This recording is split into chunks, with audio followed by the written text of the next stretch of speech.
Assalamualaikum teman-teman.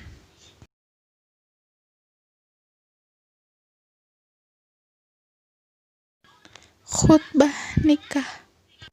Khutbah nikah yaitu lafaz yang afdol dibacakan oleh wali mempelai laki-laki yang isinya memaknai sebuah pernikahan yang berfungsi sebagai pembekalan bagi pasangan yang menikah, lalu penyemangat bagi hadirin yang masih belum menikah untuk segera menikah. Khutbah nikah juga sebagai pengingat bagi semua yang hadir tentang pentingnya menjaga keutuhan dalam pernikahan. Dan khutbah nikah itu hukumnya sunnah. Adapun ketentuan khutbah nikah yaitu sebagai berikut. Yang pertama, dilakukannya sebelum akad nikah dimulai. Yang kedua, diawali dengan membaca hamdalah, istighfar, dan syahadat. Yang ketiga, membaca salah satu ayat Al-Quran tentang ketakwaan. Dan yang keempat, dilanjutkan dengan isi khutbah sebagai berikut.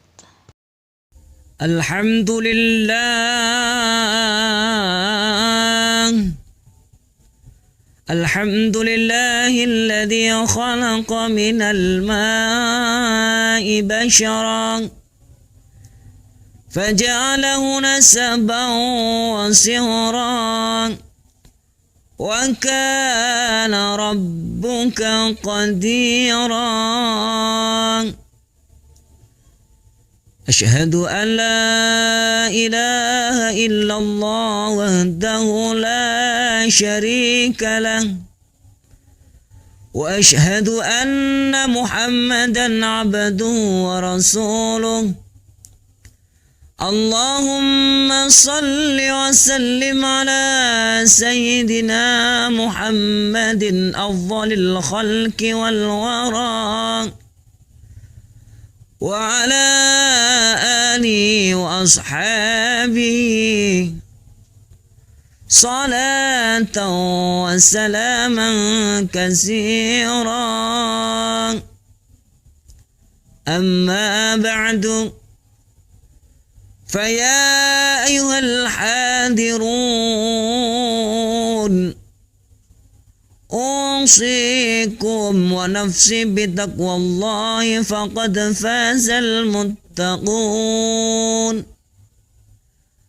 قال الله تعالى في كتاب الكريم: أعوذ بالله من الشيطان الرجيم. يا أيها الذين آمنوا اتقوا الله حق تقاته ولا تموتن إلا وأنتم مسلمون. واعلموا أن النكاح سنة من سنن رسول الله صلى الله عليه وسلم. وقال النبي صلى الله عليه وسلم: أما والله إني لأخشاكم من الله وأتقاكم، ولئن أصوم وأفطر وأصلي وأرقد وأتزوج النساء فمن رغب عن سنتي فليس مني. وقال أيضا: يا معشر الشباب من استطاع منكم الباءة فليتزوج فإنه أغض للبصر وأحسن للفرج، ومن لم يستطع فعليه بالصوم فإنه له وجاء. وقال أيضا: خير الناس امرأة إذا نظرت إليها صردك وإذا أمرتها أطاعتك وإن غبت عنها حفاظتك في مالك ونفسها.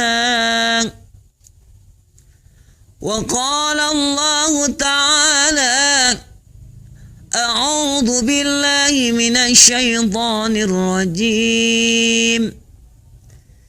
يا أيها الناس إنا خلقناكم من ذكر وأنثى وجعلناكم شعوبا وقبائل لتعارفوا إن أكرمكم عند الله أتقاكم.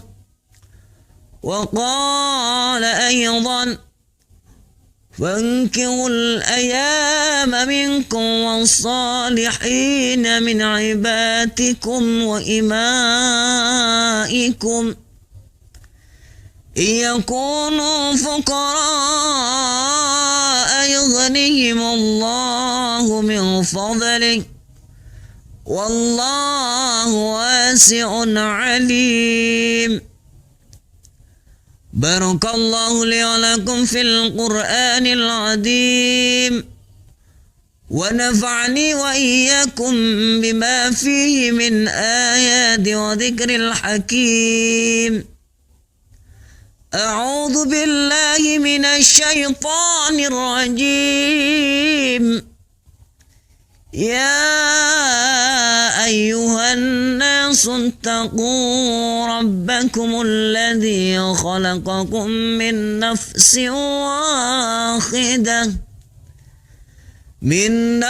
واحدة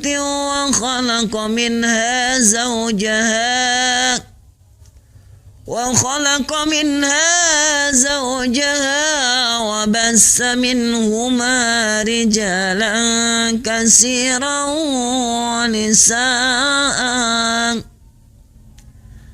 واتقوا الله الذي تساءلون به والأرحام إن الله كان عليكم رقيبا.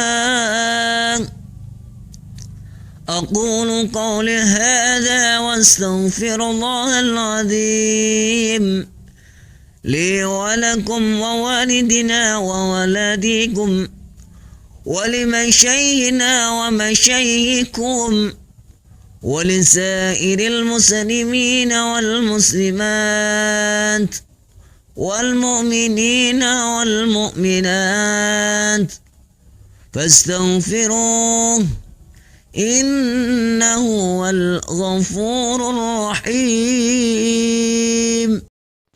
Adapun makna dari khutbah nikah ini yaitu salah satu lafadznya menerangkan tentang memuji Allah, yaitu tidak akan terselenggara pernikahan ini jika tidak karena Allah. Khutbah Jumat merupakan bagian dari rukun sholat Jumat. Khutbah Jumat juga disampaikan oleh seorang khatib. Penyampaian khutbah Jumat terbagi kepada 2 sesi menjadi 2 khutbah. Adapun ketentuan khutbah Jumat yaitu sebagai berikut. Yang pertama, khatib harus laki-laki. Yang kedua, khatib harus suci dari hadas kecil maupun besar. Karena pada dasarnya khutbah Jumat sendiri itu suatu rangkaian dari sholat Jumat. Yang ketiga, khatib harus menutup aurat. Yang keempat, khatib harus berdiri jika mampu. Yang kelima, khutbah dilaksanakan di waktu zuhur setelah azan kedua sholat Jumat. Yang keenam, isi rukun khutbah baik pertama ataupun kedua sebaiknya didengar oleh jamaah sekurang-kurangnya 40 jamaah laki-laki. Yang ketujuh, khatib duduk sebentar di sela-sela antara 2 khutbah untuk beristirahat sebentar. 8. Khutbah pertama dan kedua harus dilakukan berturut-turut. sama halnya dengan sholat Jumatnya. Yang terakhir, rukun-rukun khutbah Jumat disampaikan dengan bahasa Arab. Rukun-rukun khutbah yaitu sebagai berikut. 1. Diawali dengan mengucap hamdalah yang hukumnya wajib. Contohnya seperti Alhamdulillah. Yang kedua, sholawat kepada Nabi. Contohnya seperti Allahumma sholli ala Sayyidina Muhammad. Yang ketiga, membaca kalimat syahadat. Dan yang keempat, ajakan untuk takwa kepada Allah Subhanahu wa Ta'ala. Dan yang terakhir, membaca salah satu ayat suci Al-Quran pada salah satu khutbahnya, yang disebut dengan dalil Al-Quran dalam khutbah. Tata cara khutbah Jumat. 1. Khatib berdiri di atas mimbar, lalu mengucap salam kepada jamaah. Yang kedua, khatib duduk mendengarkan azan dan menirukannya dengan suara pelan. Yang ketiga, khatib berdiri untuk memulai khutbah yang diawali dengan rukun-rukun khutbah yang sudah dijelaskan tersebut. Yang keempat, khatib duduk di antara dua khutbah untuk beristirahat sebelum menyampaikan khutbah kedua. Yang kelima, khutbah hendaknya tidak terlalu panjang, tidak boleh lebih lama dari durasi sholat Jumat. Yang keenam, khatib dianjurkan menyampaikan khutbah dengan suara lantang, yang fungsinya untuk jamaah mendengar dengan jelas kata-kata yang disampaikan oleh khatib. Dan yang terakhir yaitu khutbah hendaknya diakhiri dengan permohonan ampun kepada Allah Subhanahu wa Ta'ala. Dan hal ini dilakukan di khutbah yang kedua. Sholat Id merupakan sholat yang dikerjakan setelah sholat Id berjamaah, baik sholat Idul Fitri ataupun Idul Adha. Hukum khutbah sholat Id yaitu sunnah. Adapun ketentuan dan tata cara khutbah Id sama halnya dengan khutbah Jumat. Yang pertama, membaca hamdalah dan sholawat atas Nabi SAW. Yang kedua, memberikan nasihat dan wasiat untuk selalu bertakwa kepada Allah Subhanahu wa Ta'ala. Yang ketiga, membaca ayat Al-Quran di salah satu khutbah, lebih utama di khutbah yang pertama.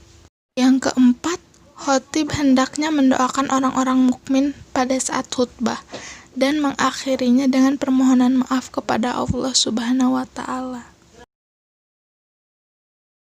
Khutbah gerhana merupakan khutbah yang dilaksanakan setelah sholat gerhana, baik gerhana bulan ataupun matahari. Khutbah ini hukumnya sunnah. Adapun ketentuan dan tata cara khutbah gerhana. Yang pertama, khutbah gerhana dilakukan dengan sifat dan kaifiyah yang sama dengan khutbah Jumat.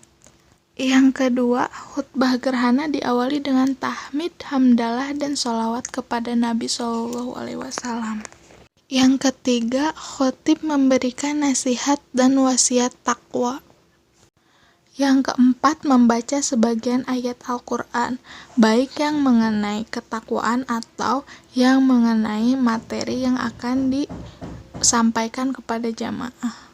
Yang kelima, memberikan nasihat yang prinsipnya mengajak kaum muslimin untuk bertaubat, berbuat kebaikan, banyak bersedekah, banyak berdoa, banyak beristighfar, dan banyak berzikir. Karena itu, gerhana salah satu ciri-ciri akhir zaman atau ciri-ciri kiamat. Maka dengan hal-hal tersebut, kita lebih mendekatkan diri kepada Allah Subhanahu wa Ta'ala dan selalu tetap ada di lindungan Allah Subhanahu wa Ta'ala. Yang kelima, ditutup dengan doa kebaikan untuk seluruh kaum muslimin. Sekian dari saya, semoga bermanfaat. Terima kasih.